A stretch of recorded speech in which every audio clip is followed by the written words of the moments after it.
गोविंद शिल्प घेऊन येत आहे एकूण 80 ट्विन बंगलोचा भव्य दिव्य पंढरपुरातील एकमेव प्रकल्प। आमच्या प्रकल्पाची वैशिष्ट्ये मनाला शांती देणारं महादेवाचं मंदिर, मुख्य रस्ता सुमारे 30 फुटांचा, अंतर्गत रस्ता सुमारे 20 फुटांचा, ग्रामपंचायत योजनेचा प्रत्येक बंगलोजला स्वतंत्र नळ, सांडपाण्याची सुरक्षित विल्हेवाट, सर्व टाइल्स ग्लॉसी आणि नामांकित कंपनीच्या, सर्व स्टेअर, खिडक्या, चौकटी सुपर ब्लॅक ग्रेनाइट, दोन्ही अटॅच बाथरूम पूर्णपणे टाइल्स, पंतप्रधान हर घर नळ योजना पूर्णत्वाकडे, bathroom, basin, kitchen, CP fittings हे जगवार कंपनीचे, स्टील वर्क पूर्णपणे जिंदाल कंपनीचे, 1000 लिटर पाण्याची टाकी, 150 लिटर सोलर वॉटर हीटर सोबत वॉटर प्युरिफायर, प्रत्येक बंगलोजला स्वतंत्र पार्किंग, दर्शनीय भाग पूर्णपणे डॅटो टाइल्स, टाटा प्रवेश कंपनीचे आकर्षक भक्कम दरवाजा, फुटी उंचीचे सुरक्षित कंपाऊंड। मग विचार काय करताय? गोविंद शिल्प, पत्ता गट नंबर 95, हॉटेल अंगण शेजारी, टाकळी रोड, पंढरपूर। ताज्या घडामोडी पाहण्यासाठी आमच्या YouTube चॅनलवरील PVR म्हणजेच पंढरी वार्ता या न्यूजला सबस्क्राइब करा आणि शेजारील बेल आयकॉनवर क्लिक करा।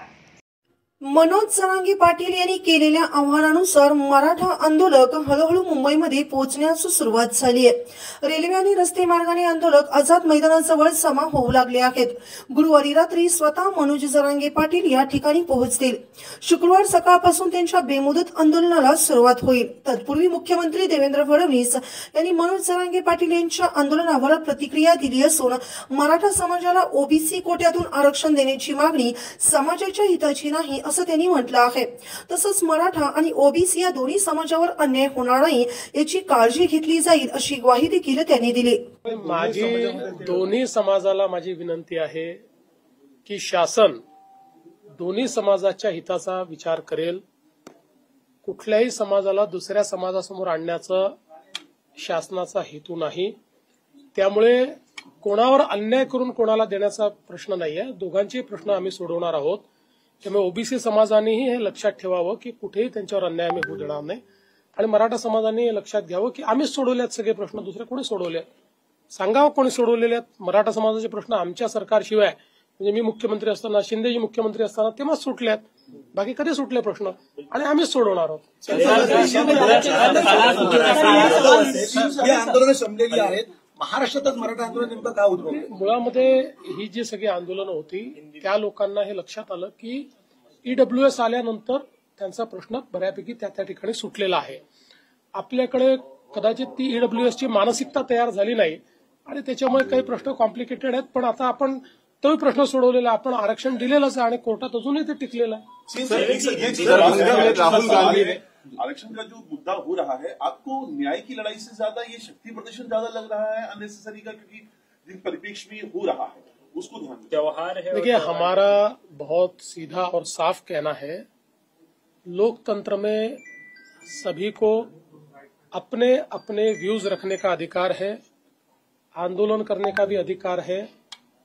कोई भी आंदोलन जब तक डेमोक्रेटिक है, लोकतांत्रिक है, हमको उससे कोई शिकवा गिला नहीं है। हर लोकतांत्रिक आंदोलन के साथ हम लोग लोकतांत्रिक बर्ताव ही करेंगे और चर्चा के माध्यम से ही प्रश्न छुड़ाने का प्रयास करेंगे। लेकिन ये बात भी उतनी सही है कि ये आंदोलनकारी जो जिस प्रकार से आंदोलन कर रहे हैं उसमें मैं ये समझ नहीं पा रहा हूं कि हमने जब ऑलरेडी जो मराठा समाज है उसको आरक्षण दिया है और अब मराठा समाज को ओबीसी में आरक्षण दो ऐसा कहा जाता है। ओबीसी में ऑलरेडी 350 जातियां है, मराठा समाज को तो 10% अलग से रिजर्वेशन दिया गया है, तो ठीक है, फिर भी सबकी बात समझ लेंगे। मराठा पुन्हा एकदा ओबीसी मध्ये समाविष्ट करून घेण्यासाठी असं आहे। पहिल्यांदा तर मी सांगतो की आमची पहिल्या दिवशीपासून भूमिका आहे, लोकशाहीमध्ये सगळ्यांना आपली मतं ठेवण्याचा अधिकार आहे, लोकशाहीमध्ये आंदोलन करण्याचा अधिकार आहे। लोकतांत्रिक पद्धतीनं जेवढी आंदोलनं होतील त्याला आमची ना नाही, त्याला आम्ही सामोरं जाऊ, आवश्यक तेवढी चर्चा करू, लोकशाहीच्या चौकटीत त्याच्यावर काय जे काही उपाय करता येतील ते उपाय आम्ही करू। एवढीच माझी अपेक्षा आहे की कुठलंही आंदोलन हे लोकशाहीच्या चौकटीबाहेर जाऊ नये। इथे तर माननीय उच्च न्यायालयाने चौकट आखून दिली आहे, त्यामुळे आता याची चौकट ही आमच्याही हातात नाही, ती उच्च न्यायालयाच्या हातात आहे। उच्च न्यायालयाने त्या संदर्भात काही नियम निकष तयार केले, त्या नियम निकषानुसार जर त्या ठिकाणी आंदोलन झालं तर आम्हाला काही अडचण नाही। राहुल गांधी जो है प्रधानमंत्री नरेंद्र मोदी की माता जी के ऊपर विवादित टिप्पणी की है। ओबीसी मध्ये एवढ्या जागा आहेत, खरं तर ओबीसी मध्ये एवढ्या जाती आहेत, मराठ्यांना तुम्ही देखील 10% तुम्ही दिलं असं वारंवार सांगितलं जातं, सरकारच्या वतीने दिलं देखील आहे, तरी देखील का नेमकं की किती आता मला त्याचं उत्तर तर जे मागणी करतात तेच देऊ शकतात. आज आपल्याला माहिती आहे की जवळपास 350 जाती ओबीसी मध्ये आहेत आणि आपण बघितलं तर समजा आता मेडिकलच्या ऍडमिशनचं बघितलं तर मेडिकलच्या ऍडमिशनमध्ये ओबीसीचा कट ऑफ एससीबीसीच्या वर आहे आणि एससीबीसीचा कट ऑफ ईडब्ल्यूएसच्या वर आहे. त्याच्यामुळे ही जी काही मागणी आहे त्यांनी नेमकं किती भलं होणार आहे याची मला कल्पना नाही. आपण जर नीट आकडेवारी बघितली तर मराठा समाजाच्या हिताचं काय आहे हे आपल्या लक्षात येईल. मात्र मराठा समाजाचे जे नेते आहेत त्यांचीही पण ही जबाबदारी आहे की त्यांनी मराठा समाजाच्या हिताचा अभ्यास करून त्या ठिकाणी मागणी केली पाहिजे. एक गोष्ट निश्चित आहे की जर एससीबीसी असेल किंवा ईडब्ल्यूएस असेल तर राजकीय आरक्षण मिळणार नाही.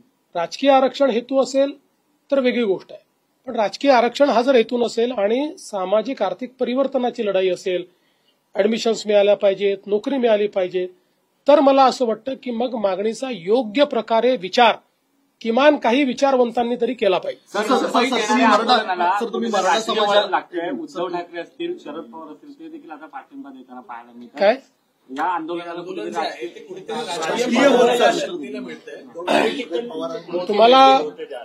तुम्हाला मला आश्चर्य वाटतं की आता हे दिसत आहे. म्हणजे हे आश्चर्याची गोष्ट आहे की तुम्ही आता हा प्रश्न विचारता आणि तुम्हाला आता हे दिसत आहे. यापूर्वी काय झालं हे तुम्ही सगळ्यांनी बघितलेलं आहे. आजही आंदोलनाकरता रिसोर्सेस उभे करणारे कोण आहेत वगैरे हे सगळं आपल्याला पाहायला मिळत आहे. पण ठीक आहे, माझं म्हणणं काय आहे, आमच्याकरता हे आंदोलन राजकीय नाही. आम्ही याला सामाजिक चष्म्यातनं पाहू. काही राजकीय पक्ष हे त्यांच्या खांद्यावर बंदूक ठेवून आपला फायदा करण्याचा प्रयत्न करतायत, पण त्यांचं नुकसान होईल, फायदा होणार.